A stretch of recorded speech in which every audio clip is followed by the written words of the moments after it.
Welcome to the Gay Buddhist Forum, where teachers from all schools of Buddhism offer their perspectives on the Dharma and its application in modern times, especially for LGBTQI audiences. These talks are offered freely to the world and made possible by appreciative listeners. If you would like to support our efforts to share the Dharma with underserved audiences, please visit gaybuddhist.org. There you can donate, find a list of upcoming speakers, or enjoy many hundreds of these recorded talks dating back to 1996. It's a very small group thing.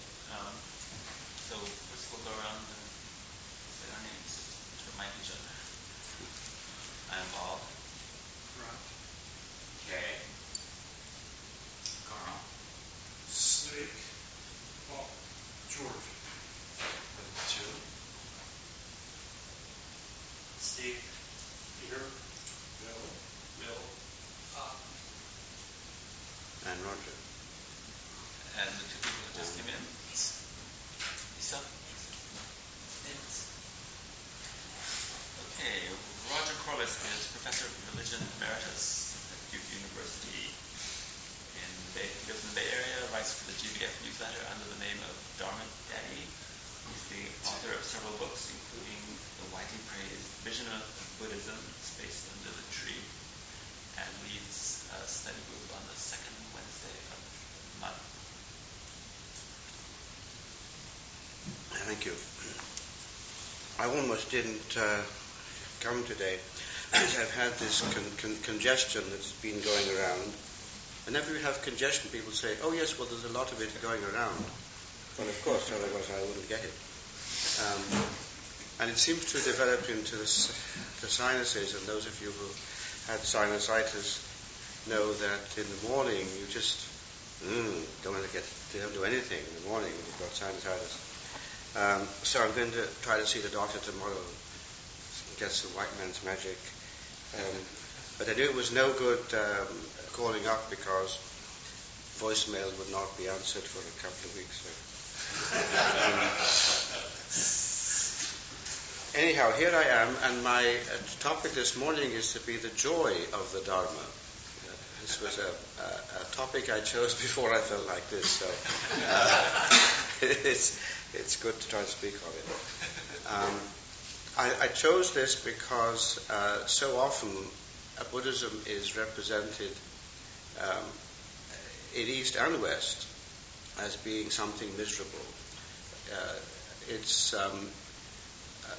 not only in the West where the First Noble Truth is emphasized to show that Buddhism is all about misery, but also in the East, where in China, for instance, Buddhism is regarded as being something which is world-denying rather than the world-affirming system of Confucianism and the kind of let things be as they are of certain forms of Taoism.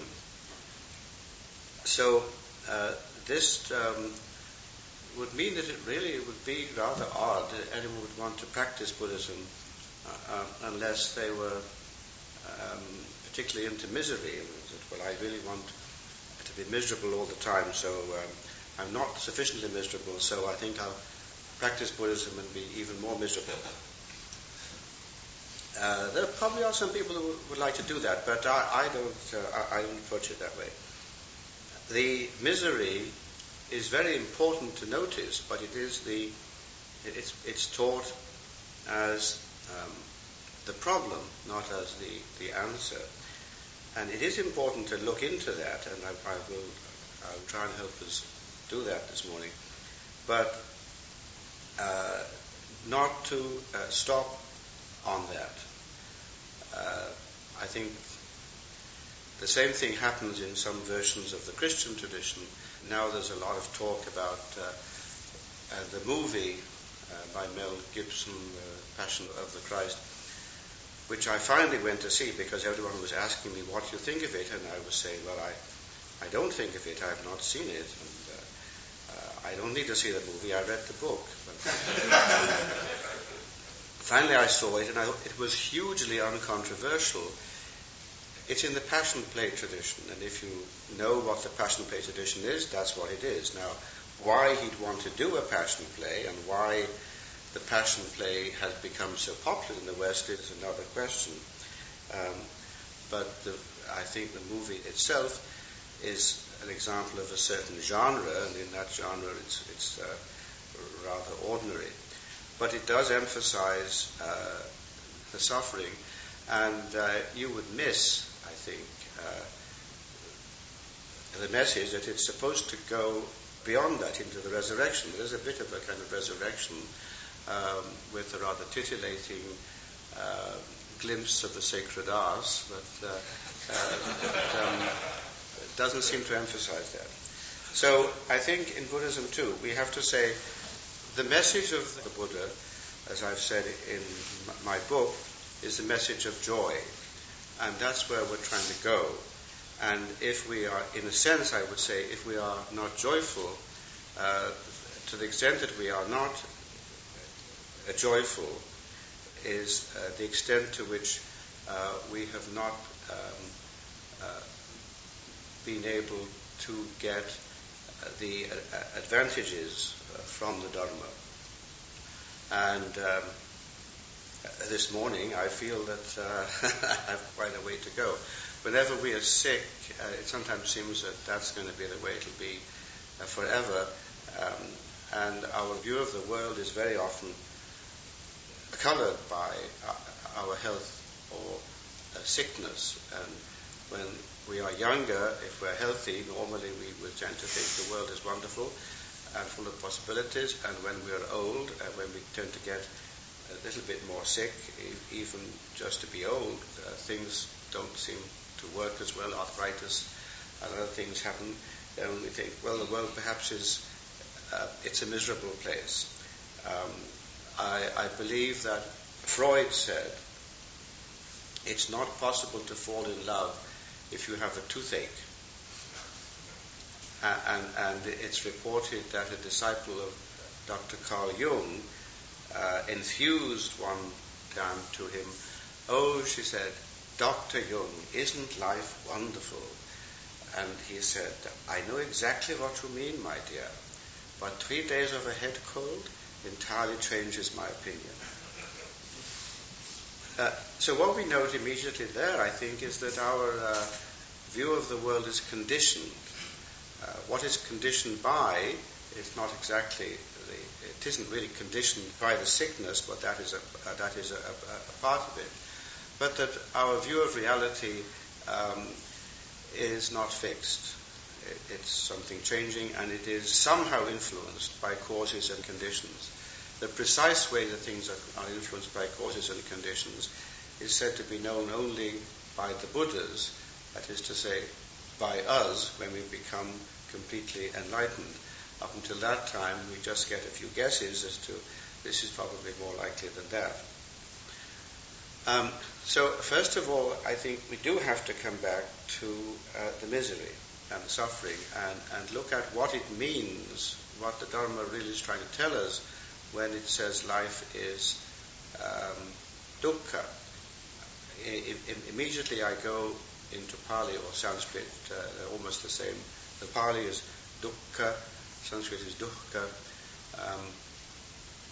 because we don't seem to have a word in English that has been accepted as being the best translation.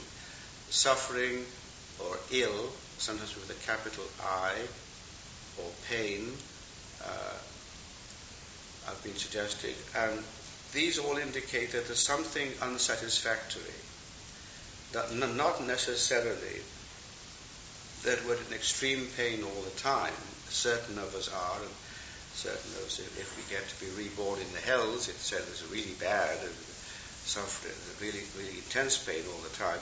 But most of the time, most of us can go by pretty well all right. But often we feel, well, it's not quite working out. Things are not quite, not the way I hoped. I had, especially when I was younger, I hoped for this, that, and the other, and now it hasn't quite worked out.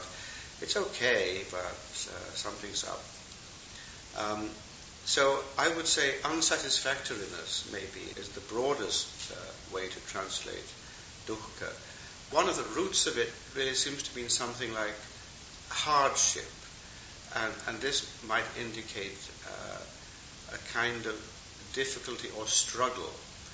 And it was represented to me once by a Tibetan teacher that when we find that a reality is unworkable, that it is a struggle, we're pushing against things, that is samsara, cyclic existence, or that is the trap.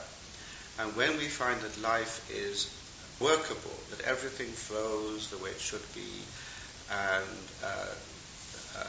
we are exactly present in the moment, and we don't feel that we're wrestling or struggling with anything outside or inside, and everything is going according to good energy, that is liberation, or nirvana, or at least a taste of nirvana in this life. So I will then just go back now to use the word dukkha, having tried to explain it in English. I still think we need to use the Sanskrit word until the Dharma has been around in English-speaking countries long enough for us to have an agreed-upon translation which really gets to the heart of it. It took the Chinese approximately 300 years of contact with the Dharma before they decided on a set of terms in Chinese that they felt represented the Sanskrit terms properly. So we've only had it around 100 years or so in the West, and so things move faster, not that fast yet. So dukkha is spoken of having three types. And first of all, there is the dukkha of dukkha, and then the dukkha of change, and then the dukkha of conditioned existence. The dukkha of dukkha, the pain of pain or suffering of suffering, is the most obvious, and that is when we injure ourselves, a sharp pain, or we get sick, or we have a sudden loss of property or relationship, or something like that. The kind of thing that immediately gets our attention and says, this is bad, I don't like this. And all sentient beings, humans or animals, experience this and recognize that. And so it's not difficult to recognize that. And then the problem is that we then think that that's just an incident that occurs in a life which is otherwise without dukkha. And the reason that we're tricked into that is that after a bit that will change. Unless we're very severely ill, eventually we get healthy and then we feel wonderful again. If we cut ourselves, the wound will heal. If the stock market goes down, then it goes up, and so everything's all right again. But then we realize, well, even that isn't quite good. It's put this way, in quite a simple way. The person sitting in the sun says, oh, it's too hot, I want to sit in the shade. And then when he goes into the shade, says, it's too cold, I want sunshine. And people in Hawaii, they want to live in New York because they want it to be overcast and they want snow and whatnot. And I just had a visitor, a house guest, a former student of mine, who at the moment lives in Irvine, which he doesn't have a lot of good things to say about Irvine, except that the university is there, that he's just finished his PhD there. And came up here, and I was giving a talk in Santa Cruz, and I said, well, I couldn't go down there at night because my eyesight's not so good now, and it would be dangerous for me to drive at night, especially as I said there's going to be rain. So he said, oh, that's all right, he would drive. So he drove through this pouring rain. I could hardly see a thing, and he just drove really well and safely. and the winding roads along the mountain, says, "Isn't this wonderful rain?" I said, "Sure," because it doesn't have rain in Irvine. So whatever we have, whatever we have, it isn't good enough. It's not right. So that's the suffering of change, that what has happened, actually, we've just altered to a new kind of suffering, and at the beginning of the change, it seems great. Because I said to him, "Well, would you like it to be raining all the time? Do you want to live in England or something?" And he said, no, I don't. I just want rain now and then. So that leads us to look at the suffering of conditioned existence, which is, I think, best illustrated by sitting. What could be more comfortable than to sit in a chair or even to lie on a bed? That's even a better way of thinking. Wouldn't I be comfortable with no suffering at all if I stayed in bed all day? Or if I sat in one position all day and didn't do anything? We notice that although, unless we're really odd, really strange, when we sit, we sit in a way that makes us comfortable. We don't purposely sit in an uncomfortable way. Or we lie in bed in a way that makes us comfortable. But then after a bit, we have to change. We just can't lie in the same position all the time or sit in the same position all the time. A person who has some problems, maybe they are in a coma or they have some muscle problems, lying in bed, has to be moved. The nurses have to move the person so that they don't get bed sores. So lying in one position, at first it's, this is great, I love this position. Then after a bit, it's not so great. And if I never can move from that position, it's really bad. So what seems to have happened there is that there was some suffering or unsatisfactoriness or pain at the beginning, but it was so tiny I didn't notice it, and it was such a relief to change from the other thing, that whatever I was up to change from that to this. It felt like the absence of all suffering. But then this suffering gradually intensifies until it becomes intolerable, and I need to shift my position. And then I've got the true position.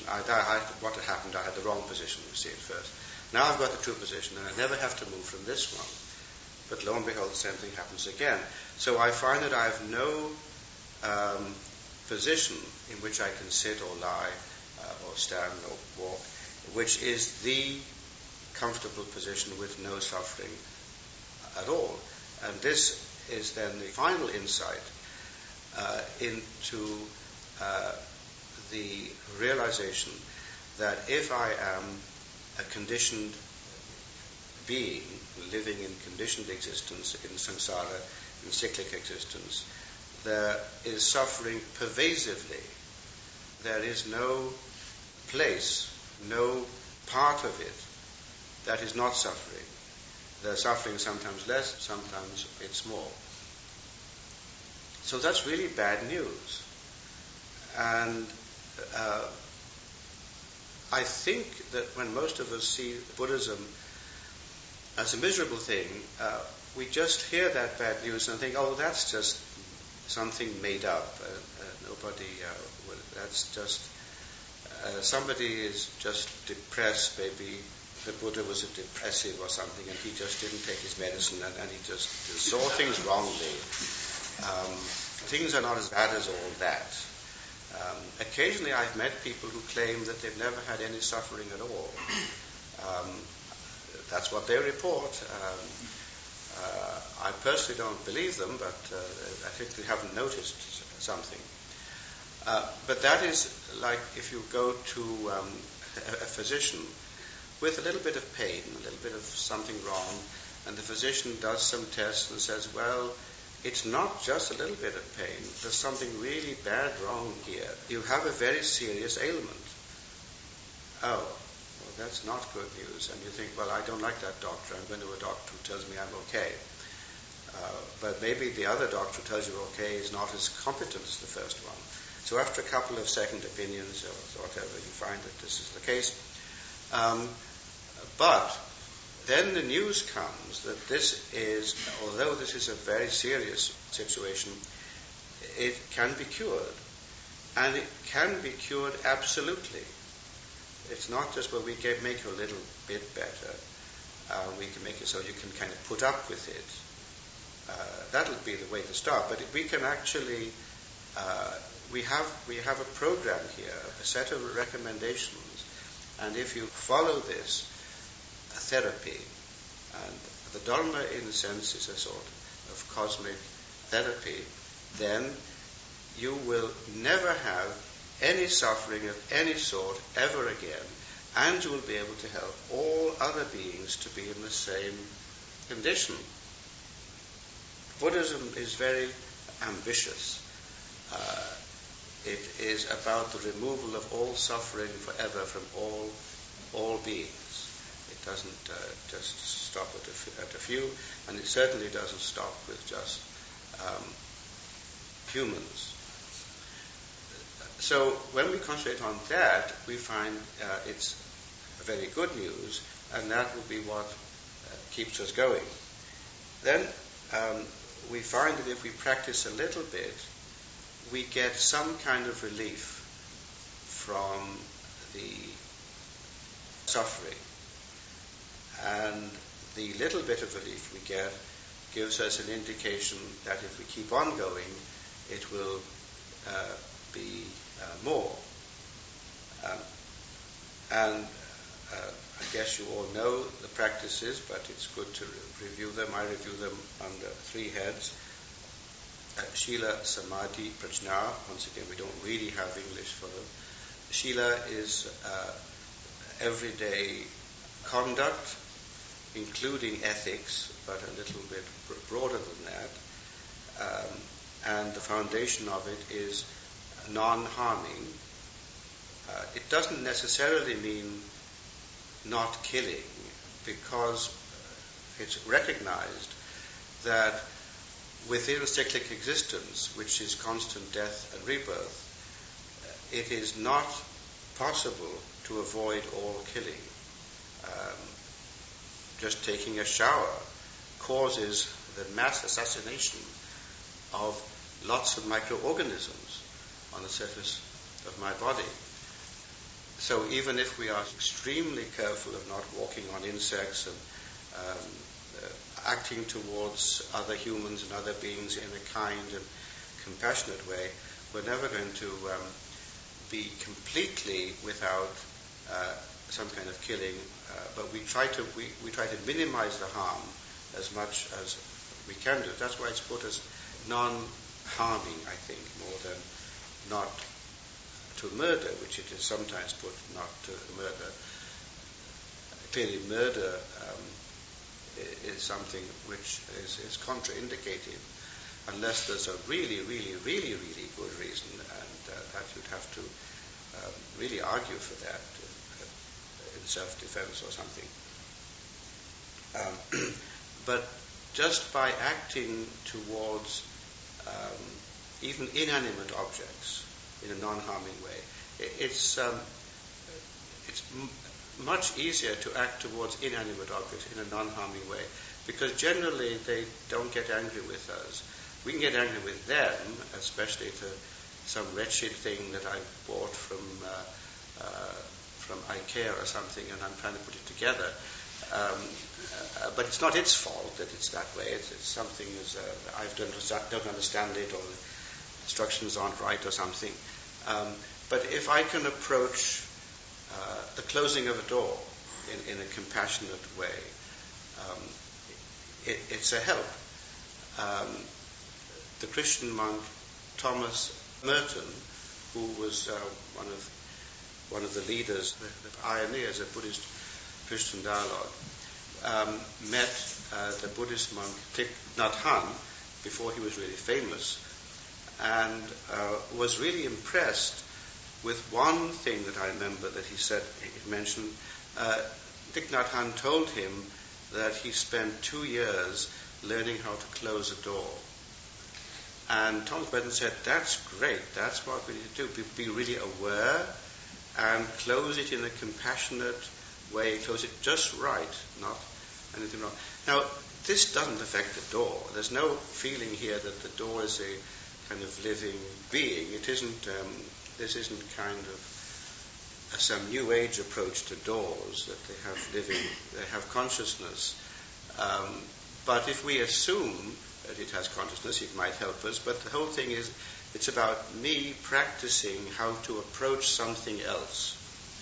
And if I can close a door just the right way with wisdom and compassion, then maybe I can interact with, first of all, with dogs, I suppose. It's easiest to interact with dogs and with humans because the domestic dog has been bred to be totally unconditionally loving. And if the dog is not totally unconditionally loving, we kill it. So it's found out that it's in its own interest to be unconditional. And so it's easier to relate to a dog, and then we can go up to humans, and maybe finally we can relate to our parents in a loving and compassionate way.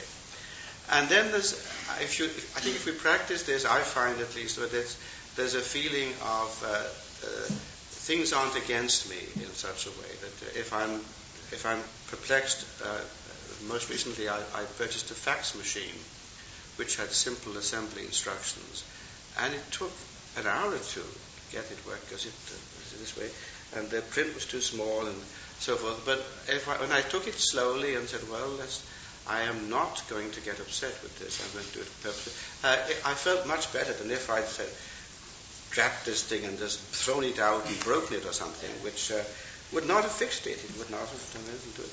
So it relieves my suffering a little bit to approach things in a non-harming kind of way. Now the samadhi is, we translate as meditation. I would say mind training is more what it's about. The English word meditation is a little bit vague. And generally it is about learning how to bring the mind to focus on what we want to, whatever it is that we is, whoever I am, and that's another question, want to focus on other than what it wants to focus on. Our experience is that I think that I have a mind, that I am my mind maybe, that I'm in control of my mind, but when we start looking at it, we find that the mind's doing one thing and I'm doing another thing. And it's perplexity. Am I different from my mind, or is my mind different from me? And that's an interesting question that can be useful to ask under certain circumstances. But I'm not going to try to get into all of that today, maybe another time. Simply accept the fact that I discover that there's a kind of a will, and then there's a kind of a mind, and they're not quite the same. And when my mind goes off and does its own things, it'll make me dissatisfied and confused, and maybe if I'm doing this when I'm driving, I hit things because I don't see what I'm doing, I'm not present. And when I bring the mind home, as one Zen teacher put it, which meant bring it into the body, then I feel calmer and clearer, and somehow automatically wisdom and compassion will arise.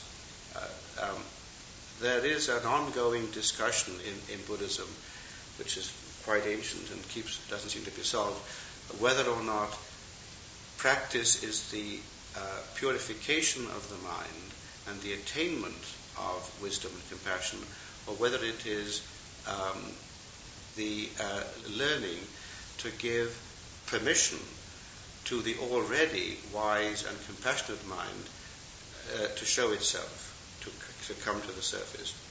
And I happen to take the second view.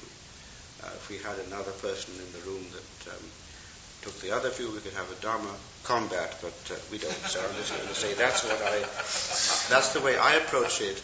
that if I kind of relax and let it happen, I'd be more of a passive Buddhist than active Buddhist, you see, that then it seems to work. And bringing the mind into the body is the most effective way of bringing the mind into the present, because the body is in the present. The body is physical and obeys physical laws, and it can't move out of the present.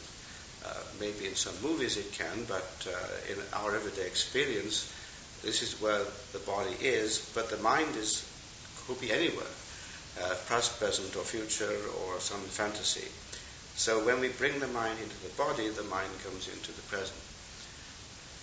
Prajna is translated as wisdom, or insightful, piercing, insightful knowledge, or study, because it's an increase in knowledge. And this is learning about the therapy, about the Dharma, from listening to people, from reading books, and from reflecting on this. We are always asked in Buddhism to listen to what is said and to be critical of it. Not I guess we say in San Francisco, we say judgmental. I think the San Francisco word judgmental, which doesn't seem to exist too much on the East Coast, means that we think everything is the same, and whether you help out at the soup kitchen or you go and axe murder people at McDonald's is kind of, well, it's whatever turns you on, and we don't want to be judgmental about that. That's not what Buddhism is about, as far as I can see. We listen critically and we say, well, that's interesting, it seems to make sense, but let me think about that and let me try to practice it and see if it works out. That's what the Buddha recommended, and don't take what I say just because, well, the Bhagavan said this, must be true, and don't believe things just because you had a vision of it and had a mystical experience, or because it's logical, or because it's in some book that's an authoritative sacred text. He didn't say ignore those sources of information, but he said don't take that as the final thing. What you should do is take it into your experience and see how it works. To take this and see, well, does this actually work out? And then when you have seen it, like if you think, well, there really isn't all that much suffering that Roger's talking about, if you then do the meditation, such as I recommended, of the suffering of change, and the suffering of conditioned existence, and if you do that and analyze what happens in your life and say, oh yes, I think I see that now. Now I don't believe it because Roger said it, although Roger was extremely knowledgeable, but I believe it because I found it out, it works for me in my experience.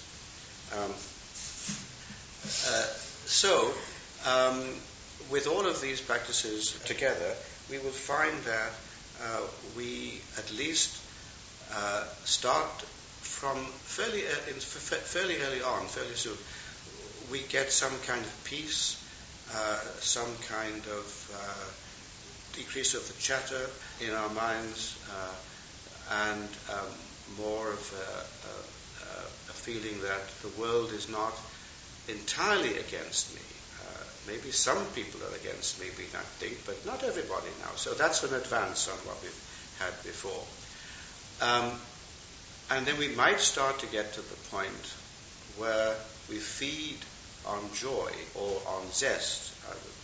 When I say joy, I think I'm translating the word piti in Pali, P-I-T-I, priti, P-R-I-T-I in Sanskrit. In the suttas, the Buddha says at one point, my monks are like the deities of a particular heaven, called the heaven of those who consume that which is transformed by others. You see, there's one heaven where if I'm reborn as one of those deities, whatever I want, I think it up and it's there. But that's a lot of work to think all that up. There's a better heaven. Well, I don't think it up, but there's some other beings who think it up. And all my stuff comes to me automatically that I want it without even having to ask for it and think it up. And this level is a level of living on joy, piti. And the Buddha says, my monks are like those kinds of deities. They live feeding on zest or piti. You might think, well, why don't we get all reborn there? That'd be great. Well, it would be great, but after a bit you have to leave again. It's only a test. You can't stay there forever. So then you have to be reborn in San Francisco or something, and then you have to start over again. So it's just a symbol he uses, but says, my monks are able to hold onto that. And then the opposite of dukkha in Sanskrit is sukha. Especially it's the same in Pali and Sanskrit. And sukha has a rather long entry in the Sanskrit and Pali dictionaries about something really great and love and bliss and happiness and whatever. And one of the meanings is the bliss of orgasm. So it's sexual bliss, especially mahasukha. Mahasukha is used as a technical term in the tantric tradition of Buddhism. In the sutra tradition of Buddhism, liberation is spoken of negatively as the absence of suffering and the lack of this, that, and the other. Not so that you would feel that there's just nothing there, like is it the Talking Heads who have a song that says heaven is a place where nothing ever happens. Isn't it fun that nothing should be so much fun? I think there's a double entendre because I think there's also a bar in London which is called heaven. Anyhow, sukha is not, nirvana, liberation is not where nothing happens, but it's expressed most of the time in negative terms, so that we won't think of it in terms of something that I know. Because if I think of it in terms of bliss that I know, most forms of bliss that I know, after a bit they get boring because they're only really a change, they're only really the suffering of change. So I think, well, I wish I'd be able to eat ice cream all the time. Well, no, that wouldn't do, you see. I would feel ill. And I'd want something else. So then, in the Tantra tradition, it speaks in positive terms and calls it mahasukha, or great bliss, which you might say as a great orgasm, if you like. I expect that we all seem to be old enough that we probably had at least one orgasm, and we can remember that at that moment there was no feeling of suffering or inner or outer discursive thought had come to a stop, and there was simply the mind. And I have the suspicion that quite a lot of us get hooked on sex because of that experience, and we haven't found any other way to get that experience. Meditation will do it, but it takes longer. So it's kind of, liquor is quicker and sex is quicker, but the meditation one will work a little better than that. And what the most popular form of Buddhism in East Asia is that which is practiced by devotional trust or reliance on the Buddha Amitabha, who has vowed that all those who trust in him will be reborn in his land. And his land is called Sukhavati, or the place of Sukha. And one of the texts that describes that says, in Sukhavati, all the senses are blended like milk in water. That is to say, if we take all of the senses, and as people used to do in the 50s, maybe or the 60s was it, they used to take LSD. I suppose we don't take that now. We have these more nasty drugs like cocaine. But when San Francisco was full of flower children and whatever, they took LSD, and people would say, see the sounds coming out of the stereo, man, taste the colors, and so forth. So all of the senses are active with all of the others. And that's the way the land of Amitabha is pictured as being either liberation itself or the next step before liberation. Two traditions on there. So in either case, sukha is the answer and dukkha is the problem. So when you hear that Buddhism is about dukkha, you can say to the person, yes, that's true, but when you disperse the dukkha by all kinds of means, of which I've just given you a few examples here, and each of you probably knows many more, then sukha is the result. And if that's going to be a kind of eternal orgasm, it's not so bad. That's not good. Okay, do we have time for questions? Yes. Yes. As you were talking about the cosmic orgasm, it reminded me of I guess, an obvious pun in English, lust. And we have this phrase, a lust for life, which would be much more like the brightness, vigor, joy you were speaking of. But we also have the lust that's patriarchal or violent, controlling, dominating, killing. They're awfully close. But we need to separate them. Is that a decent parallel for the sukha? I think yes. Well, I think it certainly would be it would be a fairly good commentary on the word sukha and its different meanings in Sanskrit, because it is first of all it's given what we might call secular meanings, which is something like that, and in general those would be instances of bliss or happiness that would then change or decay and become something else. So when we say lust for life, if we think of it as lust for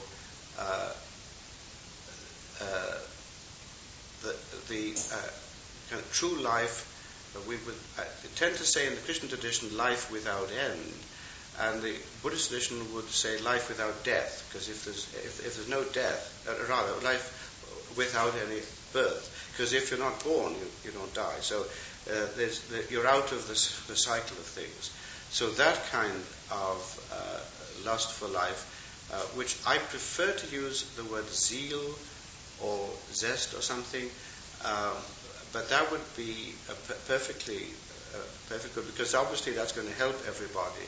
But if the lust for life is, I'm going to get what I'm going to get, and you're not going to have it, then that's going to increase the suffering of others immediately and of myself some later on. And also I think we can watch ourselves and say, if I grab the last piece of cake or something, how do I feel? Does it feel better to say, go ahead and have that, or do I think, oh well, it's only me, you can have it if you want? That's still focusing on me. So look at the results. I think that helps. Thank you. I've always appreciated you have a class critique of Buddhism in the West, and I think it's important to be aware of what we mistake for joy, like the trance, the middle class. You could be looking at a laptop or you could be meditating. It's familiar to us. Mm-hmm. And to push it further, enlightenment is not just the trance, but it feels good. Yeah. We're used to it. So I don't think that's not joy. It's an imposture for joy that we're especially susceptible to. Does that make sense? Yes. the word trance has sometimes been used as a translation of the Sanskrit dhyana, Pali jhana, but I would wish to say more, I try to translate dhyana in a more cumbersome way, but I think more helpful way as altered state of consciousness. And the dhyanas are states of greater awareness or wakening up rather than a zoning out. One can get into a kind of trance watching the TV. I think that probably is what happens to a lot of us. The TV is organized in such a way that we don't have to concentrate on anything for more than a few seconds. And before the suffering of change becomes evident, it changes again. And so the television is constantly fresh and new and exciting, and it obviously is bliss. But then we discover afterwards, I feel odd. I don't often do this, but if I've just been watching TV all evening, and this happens very occasionally, and I've just been watching different things, I feel kind of stuffed afterwards. So something was wrong there. And what's happened, I think, is I've been drawn into it, and I'm less aware after it's all over than I was when I began. So I've discovered that my TV has a switch that turns it off. Any other questions?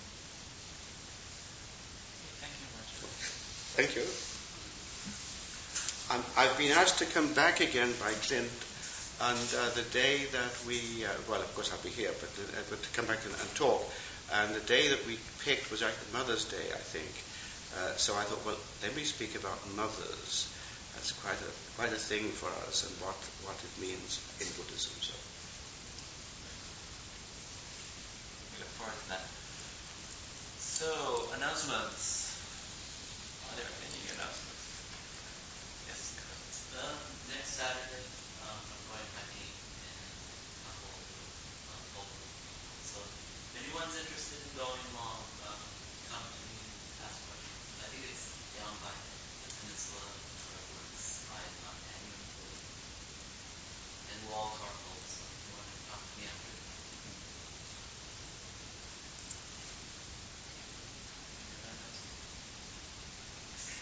Just a reminder that the LGBT Sangha Spirit Rock has their 5-night annual retreat coming up April 6th to 11th.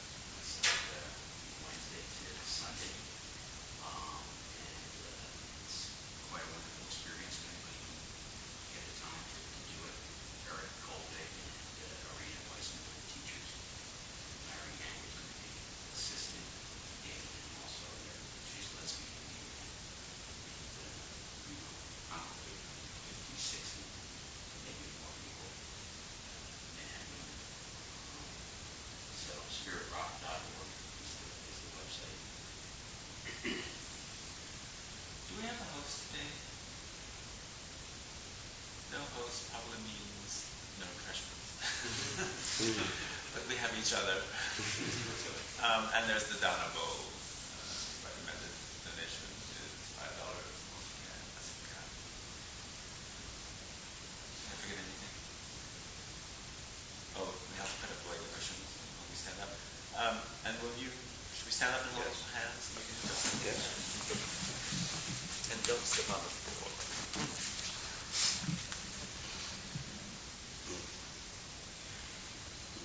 By the merits of this practice, may all beings be liberated from suffering and the causes of suffering. May all beings be joined to happiness and the causes of happiness. May all beings dwell in equanimity with those who are near and those who are far. And may all beings find peace, joy, and freedom.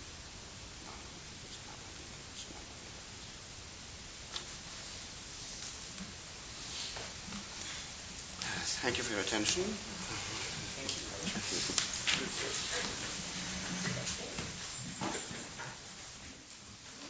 you. Thank you for listening to the Gay Buddhist Forum. If you would like to hear several new talks per month and be notified of upcoming speakers so you can participate live, please subscribe to this podcast, like us on Facebook, and join our mailing list by visiting gaybuddhist.org.